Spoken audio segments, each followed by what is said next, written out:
I had always considered myself a rational person grounded in the reality of everyday life, but there's one night I'll never forget, a night that made me question the safety of my own home.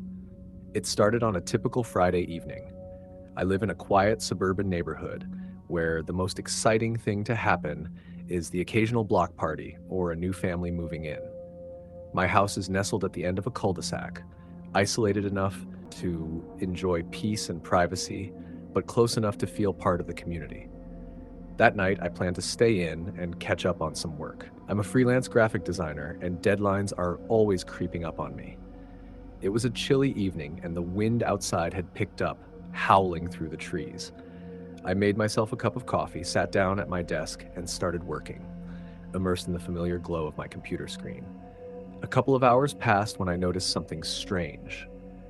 My phone buzzed, and when I picked it up, there was an anonymous text.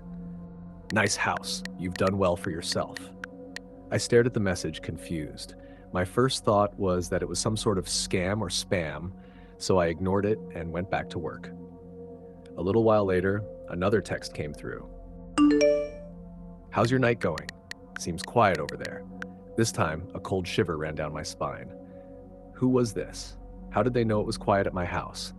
I checked the windows, looking for anyone suspicious outside, but there was nothing, just the dark shapes of trees swaying in the wind.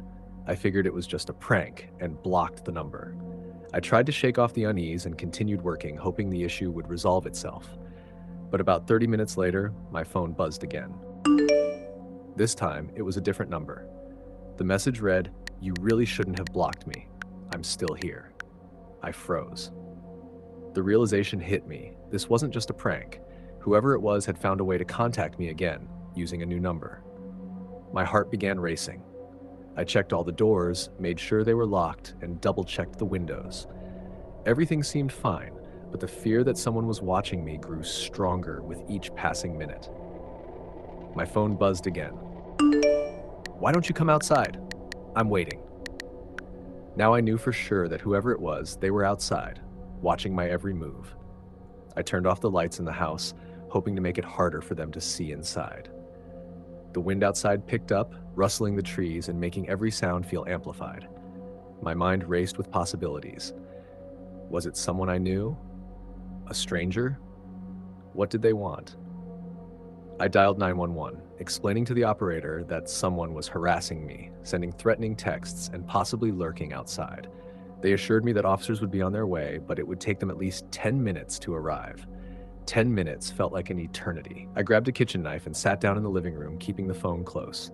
My heart was pounding in my chest as I listened for any sound outside. That's when I heard the faint creak of footsteps on the porch. Someone was out there, right at my front door. There was a soft knock. I didn't move. I didn't breathe. Whoever it was knocked again, louder this time, followed by a whisper through the door, "I know you're in there." I felt a chill run down my spine. My first instinct was to run and hide, but I stayed rooted to the spot, frozen by fear. The handle of the door rattled.